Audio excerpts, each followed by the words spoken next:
और मेरे प्यारे बच्चों, क्या हालचाल। आज हम इलेक्ट्रिसिटी का अपना लेक्चर नंबर सेकंड स्टार्ट करते हैं। और आज के लेक्चर में हमें क्या क्या चीजें पढ़नी है। आज के लेक्चर में हमें पढ़ना है एक तो ओम्स लॉ, एक ओम्स लॉ पढ़ना है। और एक पढ़ना है हमें कि रेसिस्टेंस क्या होता है। पूरा नाम बोलेंगे इसको, इलेक्ट्रिक रेसिस्टेंस क्या होता है। और तीसरा हमें करना है कि इलेक्ट्रिक रेसिस्टिविटी क्या होती है। इलेक्ट्रिक रेसिस्टिविटी क्या होती है, इसको हम कभी कभी स्पेसिफिक रेसिस्टेंस भी कहते हैं। स्पेसिफिक रेसिस्टेंस भी कहते हैं। और इसका क्या नाम है, पूरा पूरा नाम लिखते चलो। पूरा नाम है इसका इलेक्ट्रिक रेसिस्टेंस। Electric resistance. हाँ, तो देखो इसके बारे में करते हैं। सबसे पहले अब स्टार्ट करते हैं ओम्स लॉ। ओम्स लॉ, देखो जो ओम्स लॉ है ये क्या है। देखो ओम एक साइंटिस्ट थे, जॉर्ज साइमन ओम्स। ये जर्मन साइंटिस्ट थे एक, क्या नाम था, जॉर्ज साइमन ओम। उन्होंने ये देखा कि जब कोई वायर लेते हैं और उस वायर में जब हम पोटेंशियल डिफरेंस चेंज करते हैं, और उसके लिए उन्होंने करा क्या, देखो ओम ने एक इस तरह से एक एक्सपेरिमेंट किया और उन्होंने ये पाया। ओम्स लॉ भी समझते हैं, फिर इलेक्ट्रिक रेजिस्टेंस, फिर रेसिस्टिविटी। तो ओम ने एक एक्सपेरिमेंट किया। उन्होंने क्या करा, एक सर्किट लिया, एक सर्किट लिया, ठीक। और सर्किट में उन्होंने एक ऐसे रेसिस्टर, देखेंगे अभी पता, रेजिस्टर का सिंबल होता है, अभी मान लो रेजिस्टेंस है, रेजिस्टेंस है, अभी सिंबल मान लो ये। एक सर्किट लिया और यहां उन्होंने रेजिस्टेंस का सिंबल, रेजिस्टेंस को आर से दिखाते हैं, अभी बताऊंगा क्या होता है रेजिस्टेंस। और उस पर एक लगा दिया वोल्ट मीटर। ध्यान रखेंगे, वोल्ट मीटर जो होता है ये सर्किट का पोटेंशियल डिफरेंस नापता है। तो पोटेंशियल डिफरेंस बताया था ना पिछले लेक्चर में। तो वी, वी का मतलब वोल्ट मीटर। अभी आप लैब में जाओगे तो आपके टीचर्स आपको दिखाएंगे कि वोल्ट मीटर क्या होता है। एक एक ऐसा होता है, मान लो एक इंस्ट्रूमेंट होता है, जिस इंस्ट्रूमेंट पे आपको वी लिखा होगा, है ना। तो उस पर लिखा होता है, रेंज लिखी होती है कितने से कितने वोल्ट तक की। ये वोल्ट मीटर है। वोल्ट मीटर का काम क्या होता है, ये पोटेंशियल डिफरेंस को मेजर करता है, ठीक। तो उन्होंने ले लिया वोल्ट मीटर। वोल्ट मीटर को हमेशा हम आगे देखेंगे पैरेलल में जोड़ते हैं। पैरेलल क्या होता है अभी समझेंगे, यानी across the wire, across the resistors को हमने कनेक्ट कर दिया। और एक लगा दिया उन्होंने एमीटर, एमीटर लगा दिया। एमीटर को ए से डिनोट करते हैं। ये भी वोल्ट मीटर की तरह ही दिखने में होता है, इसका भाई होता है, लेकिन इसके ऊपर ए लिखा होता है। तो ये क्या नापता है, एमीटर, ये नापता है करंट। तो एक एमीटर लिया, एक वोल्ट मीटर लिया, वोल्ट मीटर को लगा दिया रेसिस्टर के पैरेलल में, और एमीटर को लगा दिया सीरीज में, यानी उसी रास्ते में, ऐसे मान लो। और यहां पर लगा दिया एक बैटरी, यानी कि पहले लगाई उन्होंने और की भी लगा दिया। की लगा देते हैं हम भी, और की को यहां से हम टैप कर देते हैं, मैंने बताया ना, ऑन कर देते हैं, ऐसा मान लो। तो उन्होंने क्या देखा कि मान लो उन्होंने उन्होंने 5 बैटरी ली, मान लो एक बैटरी ली उन्होंने 1 वोल्ट, एक एक वोल्ट की 5 बैटरी ली, 5 सेल्स लिए, 5 cells of 1 volt each, 1 volt each, मान लो ऐसा कुछ उन्होंने लिया। और उन्होंने क्या देखा कि जब यहां पर 1 वोल्ट की बैटरी लगी थी, तो उन्होंने देखा भाई 1 वोल्ट की बैटरी लगाई, वोल्ट मीटर कितनी रीडिंग, वोल्ट मीटर क्या नापेगा, क्या नापता है, पोटेंशियल डिफरेंस। क्या नापता है ये, पोटेंशियल डिफरेंस, पोटेंशियल डिफरेंस, है ना। ये यहां से यहां तक का पोटेंशियल डिफरेंस बताएगा, जिसके अक्रॉस जुड़ा हुआ है ना वो, वहां से वहां तक का पोटेंशियल डिफरेंस बताएगा। और एमीटर क्या बताता है, ये बताता है करंट कितना है। तो उन्होंने क्या करा, एक वोल्ट मीटर लिया और एक एमीटर लिया और सर्किट ऐसे बना दिया।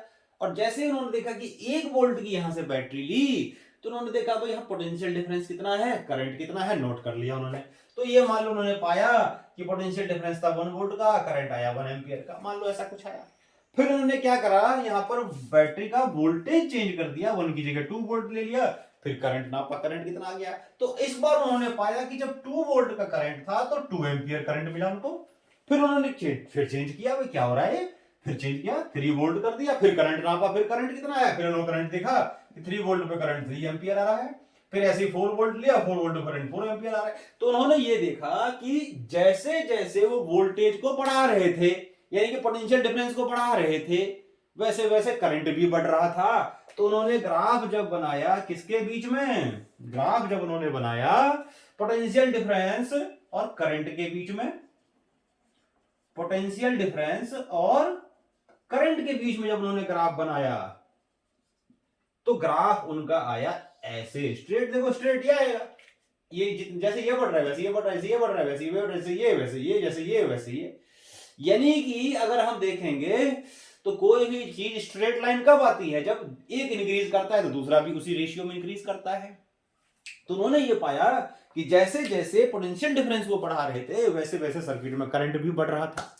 तो उन्होंने क्या कहा फिर, इसका मतलब ये हो गया कि जब एक चीज बढ़ती है और दूसरी चीज भी उसी रेशियो में बढ़ती है उसके हिसाब से, तो इसका मतलब हम बोलते हैं कि वो दोनों चीजें प्रोपोर्शनल है। वो दोनों चीजें क्या है, प्रोपोर्शनल है। प्रोपोर्शनल का मतलब एक चीज का बढ़ना तो उसी रेट से दूसरी चीज का बढ़ना। तो इसका मतलब ओम ने इसको बाद में बताया कि अगर कोई हम सर्किट लेते हैं और उस सर्किट में क्या करते हैं, पॉज करके सारा नोट करते रहना। ये उन्होंने ये पाया कि उस सर्किट में अगर हम क्या करते हैं कि जितना हाई पोटेंशियल डिफरेंस अप्लाई करते हैं उतना ही ज्यादा करंट उसमें फ्लो करता है। तो इसका मतलब ये हो गया कि उन्होंने ये पाया ओम्स लॉ का। ओम्स लॉ का स्टेटमेंट बता रहा हूं, उसने क्या पाया कि इलेक्ट्रिक करंट, क्या पाया उन्होंने कि electric current flowing in a conductor is directly proportional to the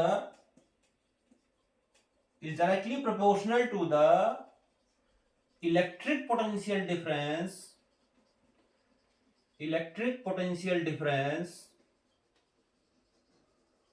across it। यानी उन्होंने ये पाया कि जैसे जैसे उन्होंने इलेक्ट्रिक करंट चेंज किया, पोटेंशियल चेंज किया, वैसे वैसे करंट भी चेंज किया उस रेशियो में, है ना। तो इसका मतलब ये हो गया। अच्छा, इसमें एक और कंडीशन उन्होंने डाल दी कि व्हेन, एक और बड़ी खास बात है कि उन्होंने कि when temperature remains constant, temperature remains unchanged. यानी उन्होंने ये पाया कि जब किसी भी वायर का अगर हम टेम्परेचर चेंज ना होने दें और अलग अलग वोल्टेज अप्लाई करें, अलग अलग पोटेंशियल डिफरेंस अप्लाई करें, तो उन्होंने पाया करंट अलग अलग था।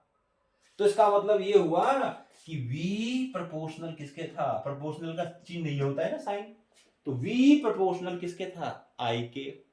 अब दो चीजें जब प्रोपोर्शनल होती तो पता था ऐसे क्यों, देखो क्या देखा उन्होंने कि 2V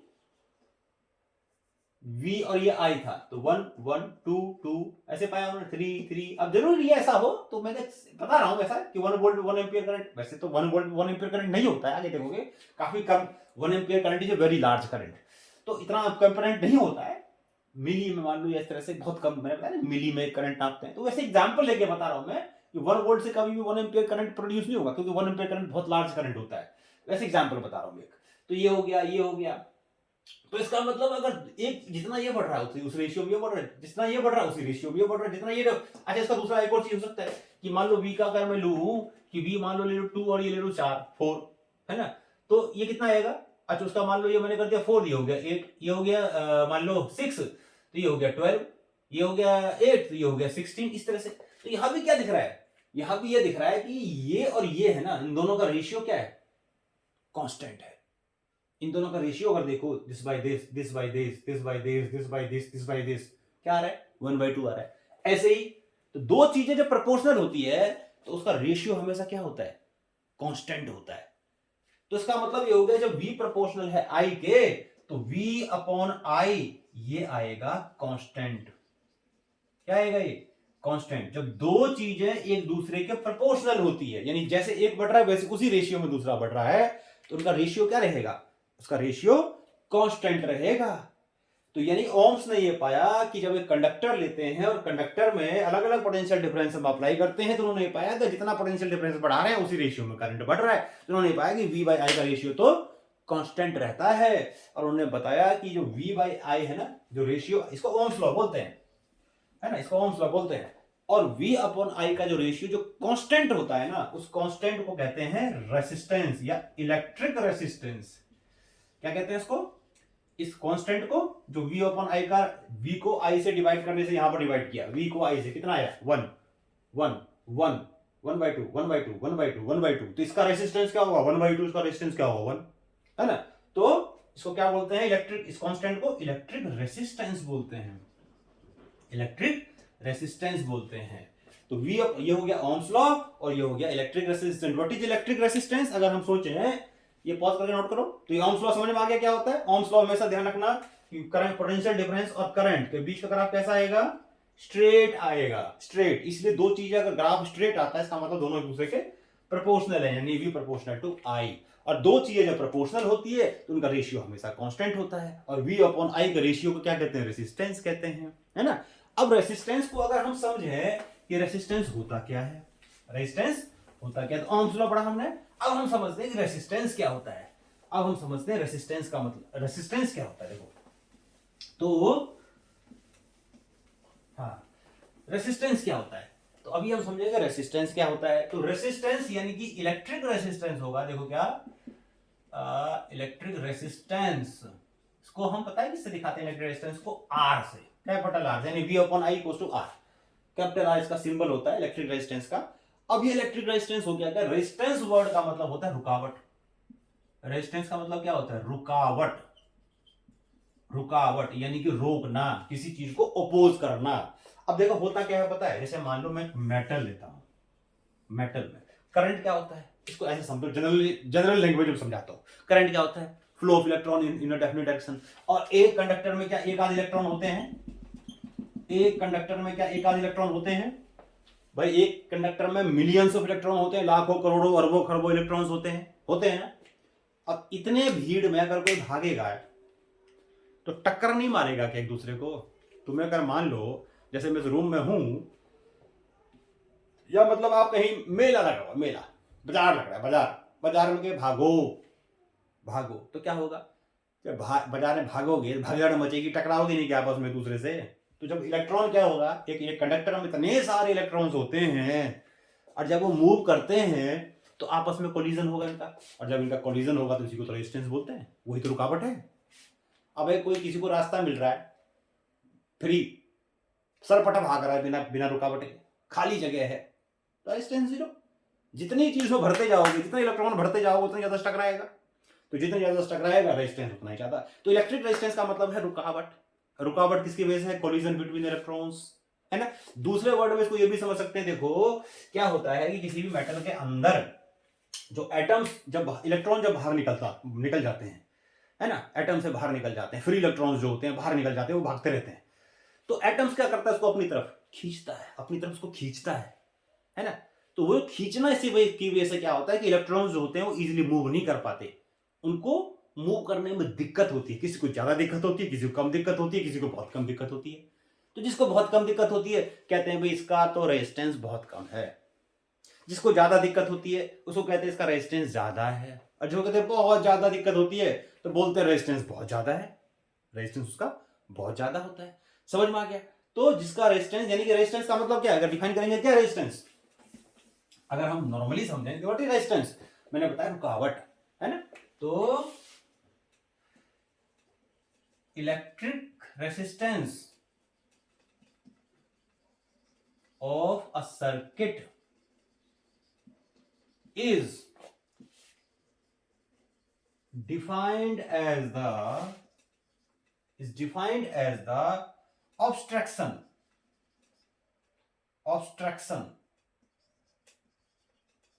produced in the flow of charge। बोले मेटल में बोले तो इलेक्ट्रॉन, फ्लो ऑफ चार्ज या फ्लो ऑफ, चलो इलेक्ट्रॉन की बात करते हैं क्योंकि हम मेटल ही पढ़ना है। Flow of electrons called obstruction, called its electric resistance. और इलेक्ट्रिक रेसिस्टेंस का एक और फार्मूला होता है, देखो क्या बताया, R equals to V upon I, अभी तो बताया V upon I equals to R। तो ऐसे भी इसको डिफाइन कर सकते हैं कि इलेक्ट्रिक रेसिस्टेंस, अगर इसको फार्मूले के हिसाब से इसको डिफाइन, वैसे तो हमने समझा कि रेजिस्टेंस का मतलब रुकावट, रेजिस्टेंस का मतलब रुकावट, है ना। और या इसको ऐसे समझेंगे तो क्या होता है, electric resistance R equal to, अगर वी अपन आई समझेंगे क्या बोलेंगे कि electric resistance of a circuit is defined as the potential difference, defined as the ratio of potential difference between any 2 points and electric current passing between 2 points. तो उन 2 points के बीच में जो electric current pass करता है उसी को बोलते हैं उसका इलेक्ट्रिक रेशियो इलेक्ट्रिक। यानी किसी भी, मान लो एक वायर है, वायर का यहां से यहां तक का पोटेंशियल डिफरेंस है वी और करंट फ्लो कर रहा है आई, तो यहां से यहां तक रेजिस्टेंस कितना होगा R equal to V upon I. तो ये रेशियो होता है किस किस का, इलेक्ट्रिक रेसिस्टेंस का। समझ में आ गई बात, तो ये हो गया समझ। तो इलेक्ट्रिक रेजिस्टेंस ओम्स लॉ। अब देखो जैसे हर एक चीज का एक यूनिट होता है तो इसका भी तो यूनिट होगा, तो इसका रेसिस्टेंस का ऐसा यूनिट होता है, देखो इलेक्ट्रिक रेजिस्टेंस का ऐसा यूनिट ऑफ इलेक्ट्रिक रेजिस्टेंस, चिन्ह तो मैंने बताया आर होता है ना। इसका ऐसा यूनिट क्या होता है इलेक्ट्रिक रेजिस्टेंस का, ऐसा यूनिट ऑफ इलेक्ट्रिक रेजिस्टेंस, ऐसा यूनिट होता है इसका ओम। क्या होता है ओम, और ये सिंबल होता है ओम का, ओम। क्या है इसका सिंबल ओम, ये इसका सिंबल है। तो इसका ऐसा यूनिट क्या हो गया ओम। और 1 ओम क्या होगा, देखो जैसे आर इक्वल टू क्या होता है वी अपॉन आई, आर क्या होता है वी अपॉन आई, तो आर हो गया इसका वी अपॉन आई, तो ये होगा 1 ओम, कब होगा, ये होगा 1 वोल्ट, और ये होगा 1 एम्पियर, है ना। तो क्या बोलेंगे इसको, क्या बोलेंगे इसको कि इलेक्ट्रिक रेसिस्टेंस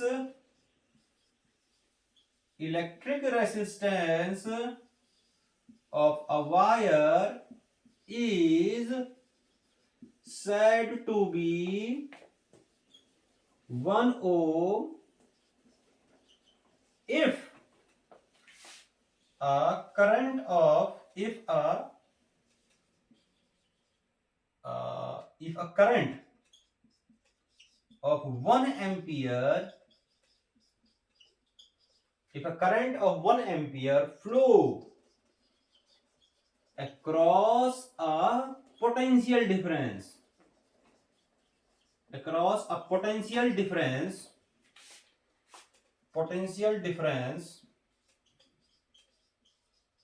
of 1 volt.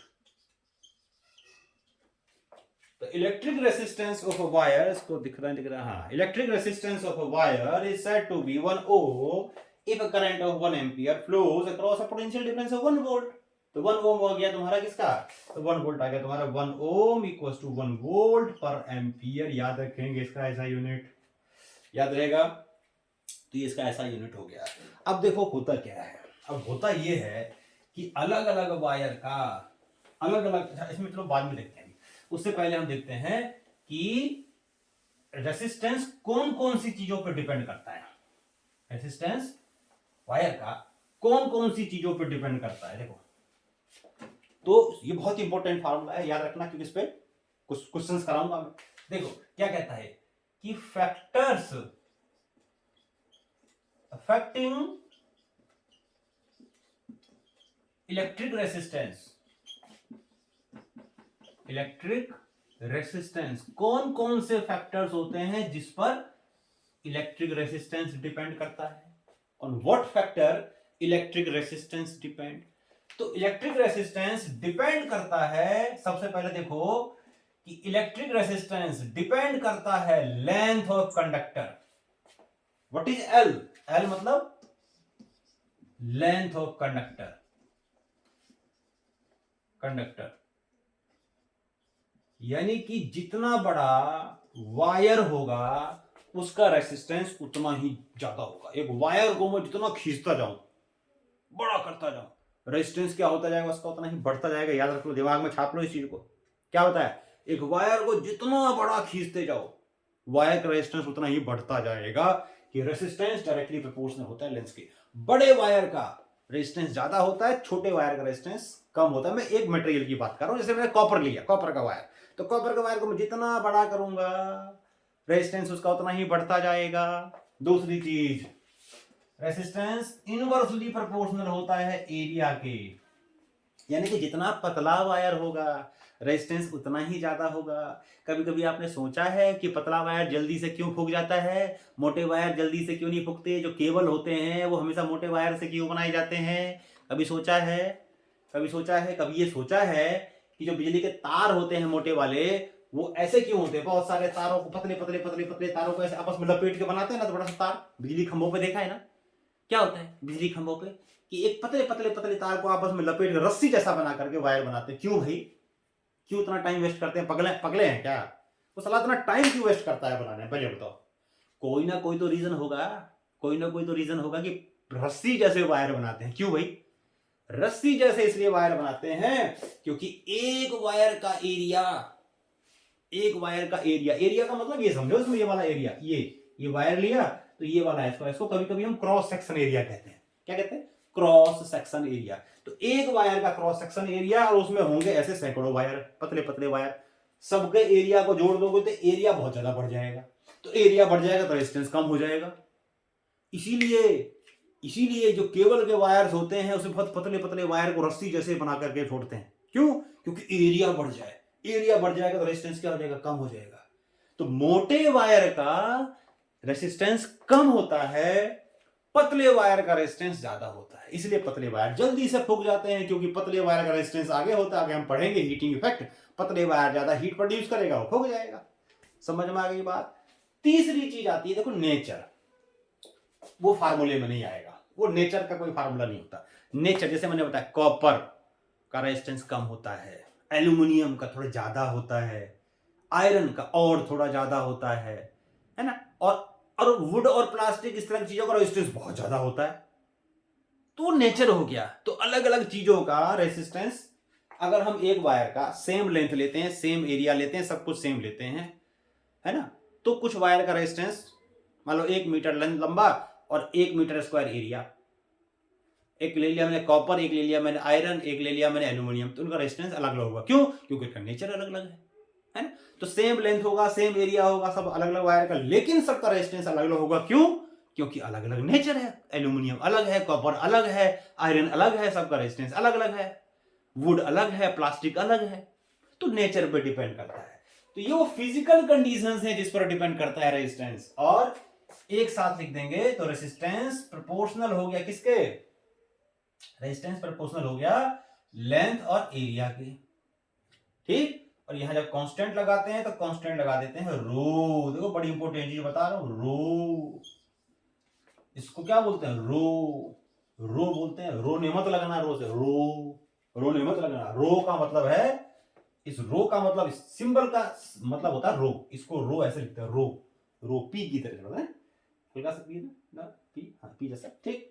पूछ हिला दी इसके, इसे पकड़ के ऐसे हिला दिया नीचे से, तो रो बन गया है। इसको क्या कहते हैं? रो को पता है? रो को कहते हैं रेसिस्टिविटी।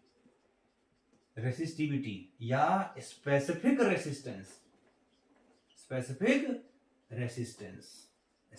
तो ये तीन चीजें हो गई जिस पर रेजिस्टेंस डिपेंड कर रहा है, लेंथ पर, एरिया पे और नेचर पे। एक और चीज होती है, देखो बड़ा इंपॉर्टेंट, जो इस फार्मूले में नहीं आएगा, वो है टेम्परेचर। वो क्या है? टेम्परेचर। तो अभी लिखवा दूंगा इसको मैं, कि अगर एक वायर का टेम्परेचर बढ़ाएंगे तो रेसिस्टेंस उसका बढ़ेगा। यानी गर्म वायर का रेजिस्टेंस क्या होता है? ज्यादा होता है। पतले वायर और ठंडे वायर का रेजिस्टेंस ज्यादा होता है। वायर को जितना गर्म करते जाओगे, मेटल जितना गर्म करते जाओगे, रेजिस्टेंस उतना बढ़ता जाएगा।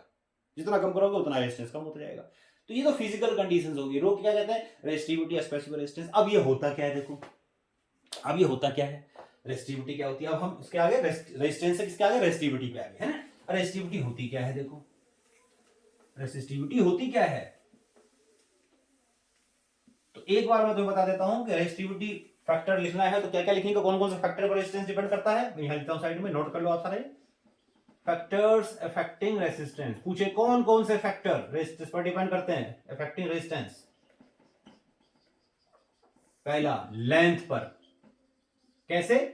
Directly proportional. दूसरा, क्रॉस सेक्शन एरिया पर कैसे, इनवर्सली प्रोपोर्शनल, ये बताया था, क्रॉस सेक्शन एरिया, ज्यादा एरिया कम रेजिस्टेंस। तीसरा, टेम्परेचर पर, टेम्परेचर पर ये चीज ध्यान रखना, टेम्परेचर पर, तो इसमें लिख देता हूं कि at higher temperature, higher temperature more resistance of metal, more resistance of metal, जितना हायर टेम्परेचर उतना ही रेजिस्टेंस ज्यादा। चौथा हम कह सकते हैं, ये तीनों तो फिजिकल क्वांटिटी होगी, चौथा है nature of the material, nature of material, अलग अलग मटेरियल का रेजिस्टेंस अलग अलग होगा। अगर उनका सेम टेम्परेचर भी होगा, सेम लेंथ भी होगी, सेम एरिया भी होगा, तब भी उनका रेजिस्टेंस अलग अलग होगा, क्योंकि सबका नेचर अलग अलग है। तो तीन मेन चीज हो गई है, लेंथ, एरिया, टेम्परेचर। लेंथ के क्या है, डायरेक्टली प्रोपोर्शनल, एरिया के इनवर्सली प्रोपोर्शनल, और टेम्परेचर के भी हम क्या सकते हैं, रेजिस्टेंस टेम्परेचर के डायरेक्टली प्रोपोर्शनल, टी मतलब लिख दिया, टेम्परेचर के डायरेक्टली प्रोपोर्शनल है। क्लियर होगी बात? चलो जी, अब आते हैं रेसिस्टिविटी पे। अब किस पे आते हैं, रेसिस्टिविटी पे। अब देखो रेसिस्टिविटी क्या होती है, रेसिस्टिविटी पे आते हैं हम। रेसिस्टिविटी, या इसका क्या नाम बताया था, specific resistance, specific resistance. Resistivity या स्पेसिफिक रेजिस्टेंस क्या होता है, देखो स्पेसिफिक रेजिस्टेंस ये क्या होता है जी, देखो R equal to rho into L by A, तो रो क्या हो गया, R into L by A. तो अगर मैं R को L को कर दूं, रो R के इक्वल कब होगा, जब L होगा 1 यानी कि यूनिट, और एरिया भी क्या होगा, यूनिट। ठीक, देखो जब मैं इसमें समझाऊं, ये मान लो एक वायर है, एक मान लो वायर है, ठीक, बड़ा वायर है, ठीक। इस वायर का एक छोटा सा पोर्शन लिया मैंने, मान लो इतना बड़ा पोर्शन लिया, ये पोर्शन, इस वायर का छोटा सा इतना मैंने हिस्सा लिया, इतना बड़ा पोर्शन, इतना बड़ा पोर्शन, छोटा सा पोर्शन लिया इस वायर का, जिसका एरिया था 1 और लेंथ भी था 1, एरिया भी था 1, क्रॉस सेक्शन लेंथ भी था 1। तो वायर के इतने से छोटे हिस्से से का जो रेसिस्टेंस होगा उसी को बोलेंगे रेसिस्टिविटी, है ना। यानी कि एक वायर लेते हैं, और वायर का, ये वायर है, बड़ा वायर है, इसका छोटा सा पोर्शन, एरिया भी यूनिट और लेंथ भी यूनिट, तो इतने पोर्शन का जो रेसिस्टेंस होगा, इतने पोर्शन का, जिसका लेंथ क्या है यूनिट, एरिया भी क्या है यूनिट, तो उतने पोर्शन का जो रेसिस्टेंस होगा उसी को क्या बोलेंगे, रेसिस्टिविटी। तो क्या बोलेंगे, डिफाइन कैसे करेंगे, समझ में आ गया। तो एक वायर के यूनिट लेंथ और यूनिट एरिया का जो रेसिस्टेंस होता है, के हिस्से का जो रेसिस्टेंस होता है, उसी को हम क्या कहते हैं, रेसिस्टिविटी कहते हैं, या स्पेसिफिक रेजिस्टेंस कहते हैं। तो resistance of a wire of unit length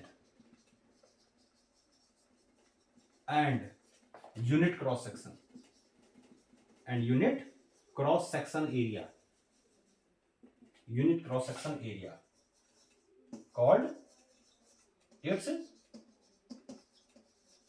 resistivity या स्पेसिफिक रेजिस्टेंस। अब एक चीज देखो, बड़ी इंपॉर्टेंट चीज बता रहा हूं, नोट कर लो, उसको दिमाग में छाप लो, इस चीज को बता रहा हूं, बताने जा रहा हूं। एक वायर लिया, इस वायर का कुछ रेसिस्टेंस है, मान लो R, इस वायर को मैं खींच के बड़ा कर रहा हूं, वायर को खींच के बड़ा कर रहा हूं, है ना। मान लो एक वायर है, एक वायर है, ये वायर लिया मैंने, मान लेता हूं इसका रेजिस्टेंस है R, लेंथ है इसका L, और एरिया है मान लो इसका A, ठीक। अब इस वायर को मैंने क्या किया, खींच के बड़ा कर दिया, इस वायर को मैंने खींच के बड़ा कर दिया, बड़ा कर दिया वायर को मैंने, यानी इसका लेंथ मान लो मैंने कर दिया ट्वाइस ऑफ L, बड़ा कर दिया वायर को। तो नेचुरल सी बात है, किसी को खींचोगे तो पतला होगा, वो कहां से मटेरियल कहां से आएगा, यहीं से तो आएगा, खींचोगे तो पतला हो जाएगा, है ना। तो अगर हमने किसी वायर को, रेजिस्टिविटी क्या होता है, रेजिस्टेंस का फार्मूला है रो L बाई ए, है ना। तो लेंथ बड़ा करोगे, वायर को खींचोगे तो लेंथ बढ़ता जाएगा, तो रेजिस्टेंस बढ़ता जाएगा, एरिया कम होगा, इनवर्सली प्रोपोर्शनल, तो और रेजिस्टेंस, यानी ये बढ़ रहा है, ये घट रहा है, तो रेजिस्टेंस बढ़ता जा रहा है, यानी इसका रेजिस्टेंस इससे ज्यादा होगा, वायर को जितना खींचेंगे रेजिस्टेंस उतना ही बढ़ता जाएगा। लेकिन आपको पता है एक चीज, कि जो रेसिस्टिविटी इसकी होगी वही रेसिस्टिविटी इसकी होगी, पता है क्यों, क्योंकि वायर को तुम खींच के कितना ही बड़ा कर लो, रेसिस्टिविटी जब निकालोगे तो यूनिट एरिया और यूनिट क्रॉस सेक्शन का ही तो निकालोगे, यूनिट लेंथ का ही तो निकालोगे भाई। अगर मान लो ये है, ये वायर है, तो इसका मैंने रेसिस्टिविटी निकाला, तो कितने पोर्शन का निकाला, यूनिट लेंथ यूनिट एरिया, इसका निकाला तो भी क्या निकाला, यूनिट लेंथ यूनिट एरिया, तो वायर को बड़ा करने से यूनिट लेंथ तो यूनिट ही रहेगा, एरिया तो एरिया ही रहेगा, 1 मीटर स्क्वायर एरिया या 1 मीटर लेंथ हमें रेजिस्टिविटी निकालनी है, तो 1 मीटर एरिया स्क्वायर एरिया लेंगे और 1 मीटर लेंथ लेंगे। चाहे छोटा वायर चौड़ा वायर हो, इसको छोटा कर दिया मोटा कर दिया, उससे क्या फर्क पड़ रहा है, हमें तो पोर्शन उतना ही चाहिए, यूनिट एरिया यूनिट लेंथ। तो रेसिस्टिविटी जो होती है वो लेंथ और एरिया पर डिपेंड नहीं करती। नोट कर लो इस चीज को, बहुत इंपॉर्टेंट बात बता रहा हूं कि रेसिस्टिविटी लेंथ एरिया पर डिपेंड नहीं करती। रेसिस्टिविटी लेंथ एंड एरिया पर डिपेंड नहीं करती, डिपेंड नहीं करती, नहीं करती। यानी कि वायर को मैं खींच के बड़ा करता जाऊं तो रेजिस्टेंस तो बढ़ता जाएगा, रेसिस्टिविटी उसकी वही रहेगी। रेसिस्टिविटी लेंथ और एरिया पर डिपेंड नहीं करती, ठीक है, ये ध्यान रखना। तो किस पर डिपेंड करती है, तो रेसिस्टिविटी डिपेंड्स ऑन ओनली, एक ही चीज बच गया उसमें पर, क्या डिपेंड्स, क्या कि प्रोपोर्शनल टू टेम्परेचर ओनली। बस जब तक वायर का टेम्परेचर चेंज नहीं करोगे रेसिस्टिविटी चेंज नहीं होगी, चाहे वो खींचो कितना बड़ा कर लो कितना छोटा कर लो, कोई फर्क नहीं पड़ता। रेसिस्टिविटी एक ही चीज पर डिपेंड करता है, टेम्परेचर पे बस। और अलग अलग वायर का, मतलब एक वायर लिया मैंने कॉपर का, उसका यूनिट एरिया यूनिट लेंथ का रेजिस्टेंस अलग होगा, और एक एल्यूमिनियम वायर लिया उसका यूनिट एरिया यूनिट लेंथ उसका रेजिस्टेंस अलग अलग होगा। तो अलग अलग मटेरियल की रेजिस्टिविटी अलग अलग होती है, लेकिन एक मटेरियल की रेजिस्टिविटी सेम होती है। लेकिन नोट कर लो इस चीज को कि एक मटेरियल की रेसिस्टिविटी सेम होती है,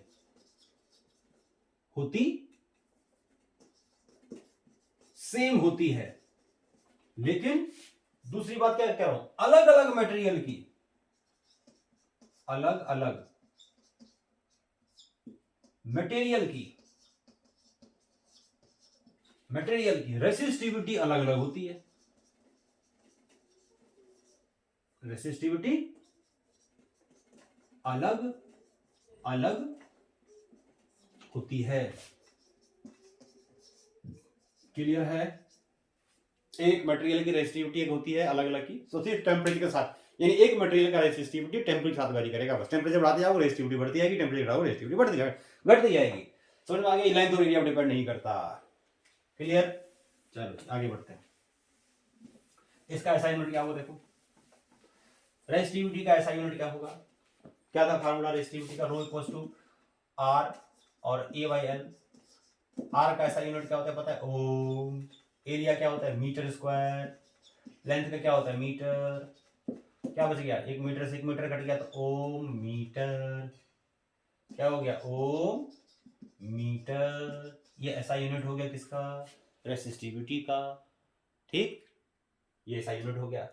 तो देखो क्या होता क्या है कि कोई भी मेटल वायर मटेरियल अच्छा कंडक्टर है या बुरा कंडक्टर है, यानी उसका रेजिस्टेंस ज्यादा है या कम है, डिपेंड करता है रेजिस्टिविटी पे, है ना। यानी कि जो मेटल्स होते हैं, मेटल्स और एलॉयज, मेटल्स और एलॉयज, एलॉयज का मतलब जैसे नाइक्रोम या इस तरह की चीज होती है, उनकी जो रेसिस्टिविटी होती है मेटल्स और एलॉयज की, वो वेरी करती है 10 टू पावर -6 से 10 टू पावर -8 ओम मीटर के बीच में। ये रेसिस्टिविटी इतनी होती है किसकी, मेटल की या एलॉयज की, यानी इनकी रेसिस्टिविटी बहुत कम होती है, इसीलिए अच्छे कंडक्टर होते हैं, गुड कंडक्टर, अच्छे कंडक्टर्स होते हैं। इनमें भी मेटल ज्यादा अच्छे होते हैं, एलॉय कम कंडक्टर होते हैं, लेकिन वो भी कंडक्ट करते हैं। अब आती है इंसुलेटर। इंसुलेटर का मतलब ऐसी चीज जो कंडक्ट नहीं करता, जैसे वुड हो गया, प्लास्टिक हो गया, इनकी जो होती है वो रेसिस्टिविटी वो 10 to the power 12 ohm metre से 10 to the power 14 ohm metre के आसपास होती है, बहुत हाई रेजिस्टेंस होता है, रेजिस्टिविटी होती है इसकी, इसलिए ये अच्छे, ये कंडक्टर नहीं होते, कंडक्ट ही नहीं करते, इलेक्ट्रिसिटी को कंडक्ट ही नहीं करते, करंट को कंडक्ट ही नहीं करते। तो मेटल्स या एलॉयज जो होते हैं वो इलेक्ट्रिसिटी कंडक्ट करते हैं। समझ में आ गया। एलॉयज का जो होता है, एलॉयज का देखो, एलॉय जितने भी, ये हो गया सर, समझ में आ गया, ठीक है। अब एलॉयज का देखो क्या है, एलॉयज का तो एलॉयज होते हैं, alloys have higher resistance, higher resistance as compare to metal, compare to metal. Metal के कंपैरिजन में एलॉयज का रेजिस्टेंस ज्यादा होता है। एग्जांपल क्या है, नाइक्रोम, ये एलॉयज होते हैं सारे। टंगस्टन, टंगस्टन है ना, और होता है नाइक्रोम हो गया, टंगस्टन हो गया, और क्या होता है, नाइक्रोम, टंगस्टन और चलो देखते हैं, नाम याद नहीं आ रहा। तो नाइक्रोम हो गया, टंगस्टन हो गया, तो ये सारे जो होते हैं ये एलॉयज होते हैं, है ना। तो इनको हम कहाँ यूज करते हैं पता है, ये इनकी खास बात होती है, इनका रेजिस्टेंस थोड़ा ज्यादा होता है, तो इनमें से करंट पास कर सकता है। हालांकि रेजिस्टेंस थोड़ा ज्यादा होता है, लेकिन ऐसा तो नहीं होता करंट ना पास करे, इसमें से करंट पास कर सकता है। तो जब इनमें से करंट पास करता है ना, तो ये हीट प्रोड्यूस करते हैं। क्या करते हैं, they produce heat, they produce heat, यानी करंट, रेजिस्टेंस ज्यादा है लेकिन करंट पास कर सकता है, तो वो हीट प्रोड्यूस करते हैं। इसको क्या कहते हैं, हीटिंग इफेक्ट ऑफ करंट कहते हैं। तो जितने भी जो हीटिंग एलिमेंट वाले डिवाइस होते हैं, जैसे बल्ब हो गया, बल्ब, टोस्टर हो गया, टोस्टर है ना, गीजर हो गया आपका, गीजर हो गया, टोस्टर, गीजर, ये सारी चीजें क्या, प्रेस, इलेक्ट्रिक प्रेस हो गया, तो ये सारे किससे बने होते हैं, आर मेड बाय एलॉयज, ये एलॉयज के बने होते हैं। इनमें खास बात एक और होती है, जल्दी से ऑक्सीडाइज नहीं होते, मतलब ये बर्न नहीं करते, ऐसे मान लो, they can not easily burn, ये आसानी से बर्न नहीं करते, जलते नहीं है ये, मतलब ये ऐसे मान लो। तो इसीलिए जो हीटिंग डिवाइस होते हैं इसके बने होते हैं। क्यों, क्योंकि रेजिस्टेंस हाई होता है, फिर भी करंट पास करते हैं, दे प्रोड्यूस हीट। एग्जांपल क्या बताया, नाइक्रोम हो गया, टंगस्टन हो गया, इन सब के जो हमारी बल्ब का जो फिलामेंट होता है वो टंगस्टन का बना होता है। तो ये जो है हमारा ये हो गया। अब इससे रिलेटेड हम मान लो कुछ क्वेश्चंस ट्राई करते हैं। देखो देखते हैं कौन कौन से क्वेश्चंस हमें करने हैं थोड़े से, तो इसको हम एक दो क्वेश्चंस इससे रिलेटेड हम कर लेते हैं, फिर इस लेक्चर को हम कर देंगे वाइंड अप। तो मैंने आज आपको अभी तक क्या कराया, रेसिस्टिविटी कराई, रेसिस्टेंस कराया, और बताया कि रेसिस्टिविटी कौन कौन सी चीजों पर डिपेंड करता है, रेजिस्टेंस कौन कौन सी चीजों पर डिपेंड करता है। ठीक है, फैक्टर्स अफेक्टिंग रेसिस्टेंस और फैक्टर अफेक्टिंग रेसिस्टिविटी मैंने आपको कराया। ठीक है, हाँ चलो ये करते हैं, छोटा सा क्वेश्चन है तो ट्राई करते हैं। वो क्या है, ये कह रहा है कि resistance of a metal wire, resistance of a metal wire, resistance of a metal wire of length 1 metre is 26 ohm at 20 degree Celsius. ठीक, if the diameter of the wire, if the diameter of the wire, diameter of the wire is 0.3 mm, 0.3 mm, तो wire का अगर diameter क्या है 0.3 mm है, एक minute आ गया, हाँ 0.3 mm है, what will be the resistivity of the metal, what will be the resistivity, resistivity क्या है ना। अब बताना है मटेरियल क्या है, ये भी देखना है, प्रेडिक्ट द मटेरियल। तो करते हैं, तो देखो बहुत आसान सवाल, कुछ नहीं है खास बात, डायरेक्ट फार्मूले के ऊपर रो इंटू एल बाई ए, हमें रेसिस्टिविटी निकालनी है, तो आर कर दो, क्या हो गया R into A upon L. आर कितना है इसमें, आर है हमारा कितना, resistance of metal wire is 26 ohm है। एरिया क्या होता है, क्रॉस सेक्शन एरिया लेते हैं, जानना pi r square, cross section area में तो वायर होगा ना, तो वायर का हम ये वायर है, ये वायर है, तो वायर का जो ये सर्कुलर वायर है, मान लो वायर सर्कुलर ही होता है, तो क्रॉस सेक्शन एरिया इसका सर्कुलर लेंगे, है ना। तो 4 pi r square, 4 pi r, r कितना लगेगा, डायमीटर कितना है 3 mm, तो 0.3 बाई 2, और mm मिलीमीटर को मीटर में चेंज करोगे तो 10 to the power -3 आएगा। कितना आएगा 10 to the power -3, 10 to the power -3, चलो -3 होता है, 10 to the power -3 का स्क्वायर, ये हो गया। ठीक है, और एल कितना है इसका, एल है हमारा 1 मीटर, 1 मीटर हो गया। तो ये आ गया 26 इंटू पाई, और ये कितना आ जाएगा 10⁻⁻, इसको -4 कर दे क्या, 10⁻⁻4 स्क्वायर करोगे इतना 10⁻⁸, तो 26 पाई इंटू 10⁻⁸, है ना, और 3 3 9 डिवाइडेड बाई 4, ये आ गया। ठीक है, हो गया ना, ये 9 हो गया, ये हो गया -8। कैसे हो गया देखो, पावर करेंगे, ये हो गया 0.3 हटा देंगे तो 3 इंटू 10⁻⁻4 हो जाएगा, ये -4 का स्क्वायर -8, और यहाँ 3/2 आ गया, 3 का स्क्वायर हो गया 9 और 2 का स्क्वायर हो गया 4। ठीक है, तो 2 13 कितना आ गया, पाई की वैल्यू डाल दो,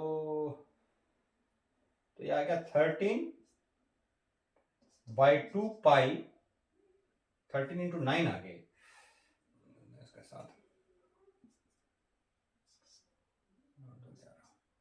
अपॉन 4, ये पाई आ गया इंटू 10⁻, कितना आ गया -8, 10⁻⁸। तो ये दिख रहा होगा आपको लगभग कितना आ रहा है, ये जो आ रहा है आपका रेजिस्टेंस थोड़ा अलॉयज की कैटेगरी में आ रहा है, अलॉय कैटेगरी में, क्योंकि -6 से -8 बताया था ना, तो -6 के आसपास ही आएगा। पाई की वैल्यू डाल दो, कितना होता है, इसको अपने आप सॉल्व कर लेना, नहीं तो लेक्चर लंबा हो जाएगा बेकार में। पाई क्या कर देंगे, 3.14 डिवाइडेड बाई 4, है ना, 4 क्यों, नीचे 2 आएगा ना, हाँ 2, और इंटू 10⁻⁸, तो ये 10⁻6 के आसपास आएगा। तो -6 थोड़ा हाई रेजिस्टेंस होता है, -8 होता तो थोड़ा कम होता, तो ये एलॉयज की कैटेगरी में आ जाएगा। ठीक है, अच्छा एक और चीज आप कराता हूँ, देखो ऐसे क्वेश्चन, ये थोड़ा सा आसान सा ही था, इसमें कुछ था नहीं, हमें ज्यादा कुछ करना नहीं था इसमें।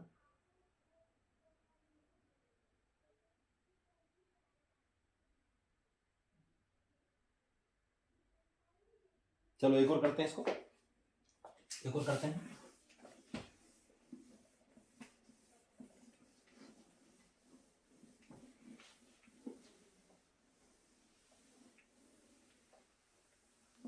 हाँ, ये क्वेश्चन है, a wire of given material, चलो मैं डायरेक्ट करता हूँ, wire of length L।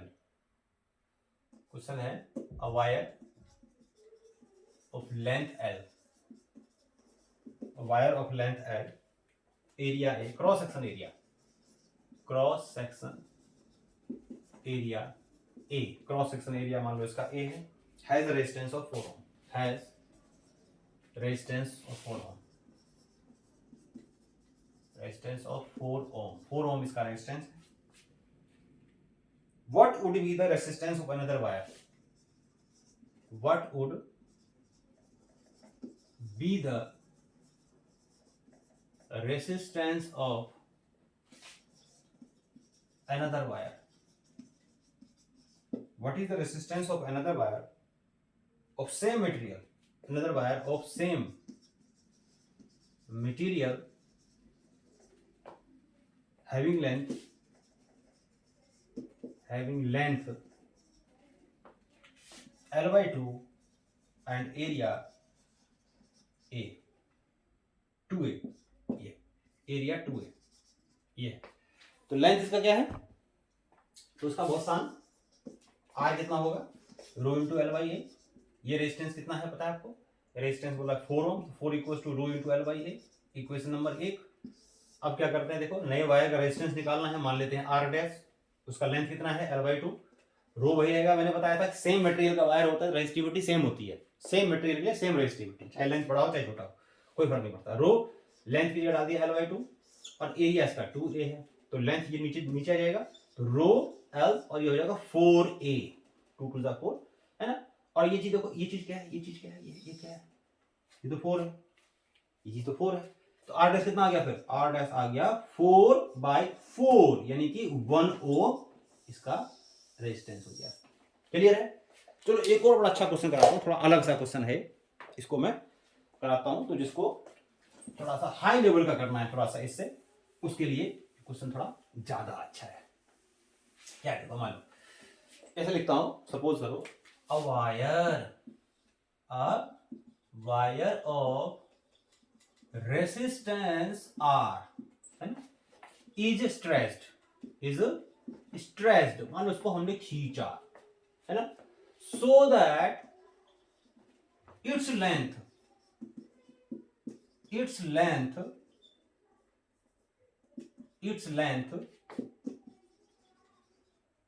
becomes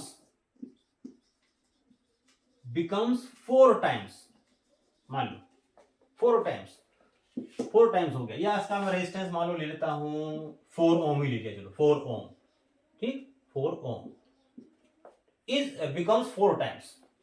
What is the resistance of new wire? New wire का रेजिस्टेंस अब क्या होगा बताओ? न्यू वायर, तो कोई इसको एक बार पढ़े तो बोलेगा सर इसमें क्या बड़ी खास बात, भाई हमने इसका लेंथ 4 गुना कर दिया, रेजिस्टेंस आर के प्रोपोर्शनल होता है, तो 4 इंटू 4 यानी कि 4 टाइम्स हो गया लेंथ, तो रेजिस्टेंस भी 4 टाइम्स हो जाएगा, क्योंकि दोनों सेम प्रोपोर्शनल होता है, पता है, डायरेक्टली प्रोपोर्शनल है। लेकिन इसमें एक चीज हम भूल जाते हैं कि अगर हम किसी वायर को खींचेंगे, मान लो एक वायर लिया, इसका लेंथ है L और एरिया है इसका A, जब इसको हम खींचेंगे तो क्या ये वायर पतला नहीं होगा? तो क्या ये वायर पतला नहीं होगा? होगा। इसका मतलब एरिया भी बदलेगा। तो सबसे पहला ऐसे क्वेश्चंस में हमारा सबसे पहला काम होता है ये पता करना कि एरिया कितना चेंज हुआ, एरिया कितना, लेने खींचेंगे तो पतला हो जाएगा, एरिया कितना कम हुआ। तो इसके लिए आपको एक चीज बस ध्यान रखना है कि इसमें एक चीज सेम रहेगा बस, कि इनिशियल वॉल्यूम इक्वल होगा फाइनल वॉल्यूम के, ये चीज हमेशा सेम रहेगी। जितना वॉल्यूम होगा इस वायर का उतना ही वॉल्यूम होगा इस वायर का। तो अगर मैं इस वायर का एरिया ले लूं L, लेंथ ले लूं L, तो एरिया इंटू लेंथ वॉल्यूम होता है, तो इसका वॉल्यूम आ गया। ऐसे ही इसका एरिया ले लूं मान लो A डैश और लेंथ ले लूं L डैश, तो इसका वॉल्यूम क्या हो जाएगा? A dash into L dash, यानी initial volume equal to final volume. तो इनिशियल वॉल्यूम है A इंटू L। अब देखो यहां पर क्या है, लेंथ कितना टाइम्स कर दिया? 4 टाइम्स, तो L डैश कितना हो गया पता है? A dash into 4 times of L हो गया, A इंटू L। तो A से अब कट गया, तो सॉरी A से नहीं कटा, हो तो L से कट गया L, क्योंकि अब वही आ गया। तो यहां से अगर मैं देखूंगा, देखो तो इसका मतलब A जो आ गया, ये आ गया 4 इंटू A डैश, यानी जो एरिया है ना उसका, ये A/4 हो गया। जितना बड़ा वायर करोगे एरिया उतना ही टाइम्स कम हो जाएगा, ठीक। अब देखो क्या करेंगे इसका, पहले वायर का रेजिस्टेंस कितना था भाई? Rho into L by A। कितना है रेजिस्टेंस? 4 ओम, तो 4 into rho L by A, equation 1। अब वायर को खींचा, रेजिस्टेंस निकालना है, अब क्या होगा? रो तो वही रहेगा, लेंथ हो जाएगा 4L और एरिया हो जाएगा A/4। देखो ध्यान से, लेंथ आ गया 4L, एरिया हो गया A/4, 4 आ जाएगा ऊपर, तो ये आ जाएगा 4 4 16 रो L बाई A। और ये क्या है पता है? ये तो ये है, ये 4 डाल दो, कितना आ गया? 16 इंटू 4, तो 64 ओम हो गया। देखो हमने सोचा क्या, हमने सोचा 16 हो गया 64। तो ध्यान रखना ऐसे क्वेश्चंस में, अगर किसी वायर को खींचेंगे तो वायर पतला होगा, तो सबसे पहला काम है तुम्हारा कि वायर का एरिया निकालना। कैसे निकालेंगे? ऐसे, initial volume equal to final volume, यानी कि initial volume area into length, final volume final area into final length. Length दे दिया, कभी कभार क्या हो सकता है एरिया भी दे दे, कि बोले मान ला खींचा, एरिया हो गया A/4, तो लेंथ क्या हो जाएगा? 4L। तो एरिया भी दे सकता है कि भाई खींच के एरिया इतना हो गया, मतलब एक चीज बता देगा, लेंथ और एरिया में एक चीज बता देगा कि लेंथ कितना हो गया या एरिया कितना हो गया। उस हिसाब से फिर क्या करेंगे, अगर हमें लेंथ दे रखा है कि लेंथ इतना खींचा तो हम निकाल लेंगे एरिया कितना कम हुआ, या एरिया हमें दे रखा है इतना कम हुआ तो हम लेंथ निकाल लेंगे, लेंथ कितना खींचा, बड़ा किया, तो वो लेंथ निकाल करके हम इस तरह से सॉल्व करेंगे, फाइनल रेजिस्टेंस हम निकाल देंगे।